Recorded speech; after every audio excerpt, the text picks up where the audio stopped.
Fala meus amigos, minhas amigas, tudo bem com vocês? Como prometido então, vamos fazer uma simulação de um ciclo de Rankine, só que agora com reaquecimento, certo? Então, como também mostrado na aula anterior, na aula sobre o outro ciclo de Rankine com o ciclo de Rankine simples, eu vou deixar aqui para vocês, marcado aqui, o desenho também de todos os equipamentos, de todos os processos, e também o diagrama TS. Eu tentei manter as mesmas numerações para a gente não ter nenhuma confusão, certo? Sobre nenhuma nomenclatura, tal.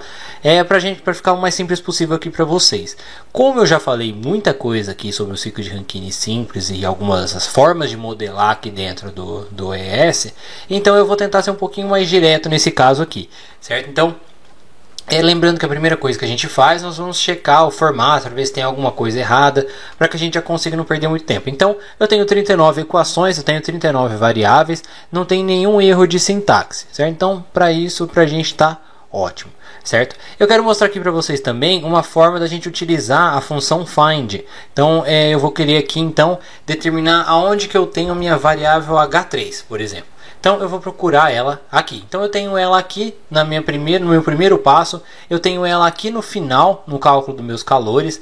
E eu tenho também aqui no cálculo do trabalho na minha turbina. Então isso aqui para mim é muito importante, certo? E se eu quiser substituir ela por valor de, eu chamar ela de H3, por exemplo. Então eu vou ter que substituir, em vez de H3, eu vou substituir pela letra K. Então, digamos assim. Então, eu vou substituir todos. Então, em todos os lugares que eu tinha o H3, eu mudei para cá, certo? Então, isso aqui é importante.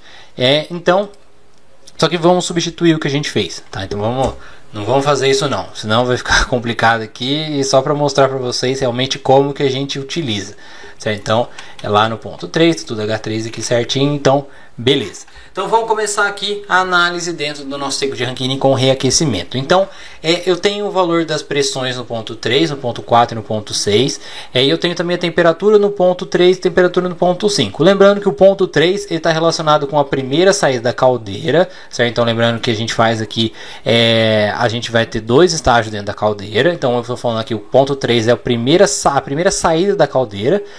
O P4 vai ser a primeira saída da turbina, então vai ser a saída da turbina de alta pressão, e o P6 vai ser a segunda saída da turbina, ou seja, a saída da turbina e entrada do condensador. Certo? Então, e o T3 e o T5 da mesma forma que eu falei anteriormente. O ponto 5 vai ser então a segunda a entrada daqui, como eu estou mostrando para vocês, certo? Então vamos começar a análise aqui no ponto 3. Então no ponto 3, como nós sabemos, nós já temos o valor da temperatura e nós temos o valor da pressão. Então com isso a gente consegue determinar a entalpia e a entropia com essa funçãozinha aqui, função entalpia e função entropia. Com a entrada eu estou falando que o fluido é a água e eu tenho as duas temperaturas, então eu vou colocar elas aqui. Lembrando que aqui por cada entrada eu vou separar por ponto e vírgula, certo? Então se eu colocar a vírgula não vai dar certo. Isso é muito importante, pessoal.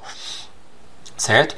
Então aqui já sabemos o valor de H3 e o S3. Vamos passar aqui para o ponto 4, na primeira saída da turbina. Então lembrando que o processo dentro da turbina ele vai acontecer de forma com entropia constante, ou seja, então a entropia no ponto 4 vai ser igual à entropia no ponto 3. Então nós vamos fazer aquele processinho que nós já fizemos para determinar o título na saída da turbina, do primeiro estágio da turbina, e nós vamos utilizar o SL4, o SV4 e o SLV4, e vamos calcular o SL4 e o SV4 com essa função aqui. Lembrando que essas funções a gente pode tanto ou escrever elas dessa forma aqui, ou nós podemos vir aqui na função function e nós vamos aqui fluid, e aí se eu quero calcular o valor da entropia, eu vou vir aqui entropy, né? Então porque vai estar tudo em inglês, e eu vou colocar as entradas. Então se eu tenho a entrada, eu quero o título e a pressão, eu vou vir aqui quality, não é título, então vai estar em inglês quality, e a pressão eu vou aqui com pressure. Então aqui está quilopascal, eu vou entrar com a pressão em quilopascal, e é da mesma forma que vai estar aqui, certo? Então eu vou colocar essa entrada dessa forma aqui, da mesma forma que está mostrando aqui. Se eu quiser calcular uma outra propriedade, eu vou vir aqui. Se eu quiser, por exemplo, calcular a viscosidade, se eu quiser calcular a temperatura, então essa é a forma. Só para a gente relembrar, lembrando que a gente já falou isso na primeira aula.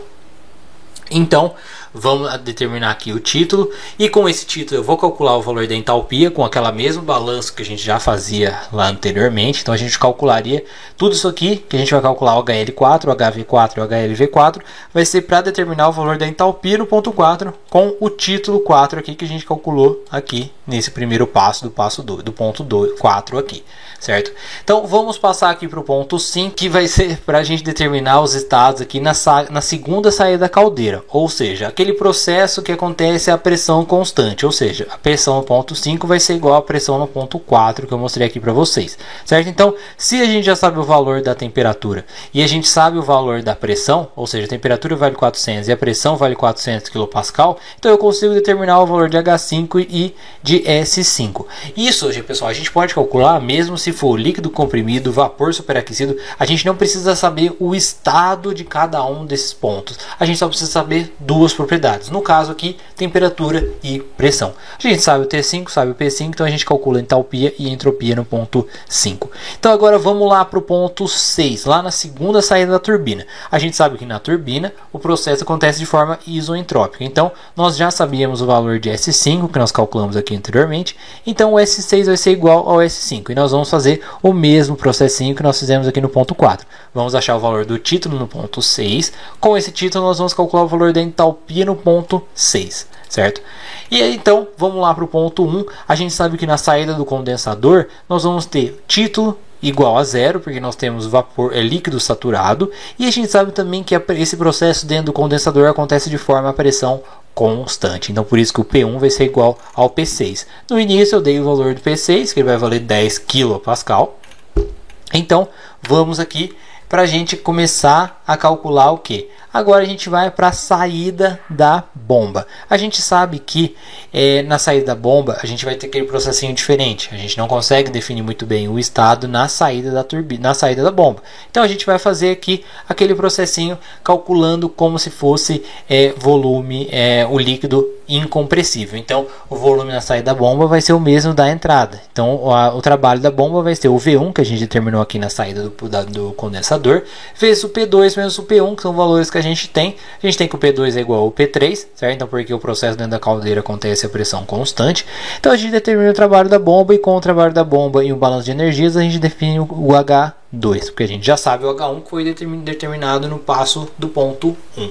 Então agora vamos calcular os calores. Essas equações aqui eu já dei na aula para vocês. Então para a gente calcular o valor da troca de calor dentro da caldeira vai ser o H3 menos o H2 mais o H5 menos o H4.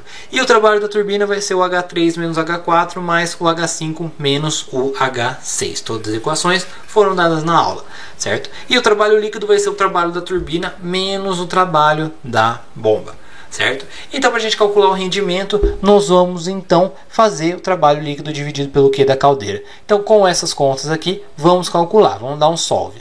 Então, o solve, ele deu aqui para a gente todas essas propriedades que nós mostramos aqui. E o que nós queremos saber é o valor do rendimento. Então o rendimento deu 0,3587, certo? Vale a gente ressaltar que todos os trabalhos foram dados aqui. O trabalho da bomba, 4,031. O trabalho líquido deu 1.293 kJ por quilo.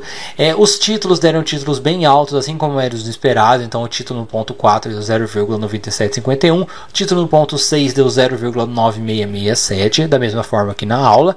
E todos os valores das entropias também foram dados aqui pra gente. Vamos fazer uma análise caso a gente altere o valor da pressão aqui no ponto 3 e no ponto 2, por exemplo, vamos colocar 5.000 kPa. Lembrando que o valor da eficiência deu 0,3587. Então vamos vir aqui no início e vamos colocar aqui com 5.000 e vamos dar um solve. Então a gente viu aqui que de 0,35 partiu para 0,3644.